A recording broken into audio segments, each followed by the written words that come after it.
বলো পয়সাটা ধরো হ্যাঁ দোকান যাও হলুদ গুঁড়া নিয়ে আসবে এক প্যাকেট ডাল চাপাবো জলদি যাও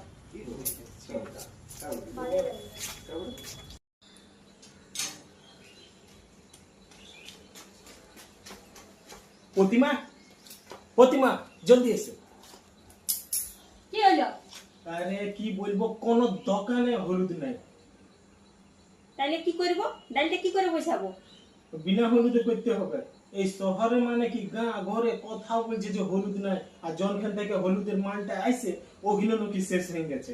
1 মাস বলছে দাঁড়াও, বলছে তারপরে আসবে হলুদ।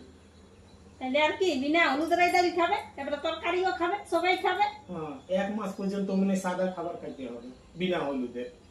আমরা লাও তোমার পয়সা, বলো কি কারণে হলুদ শেষ হয়ে গেল? কোন দোকানে যদি হলুদ পাওয়া যাচ্ছে, হ্যাঁ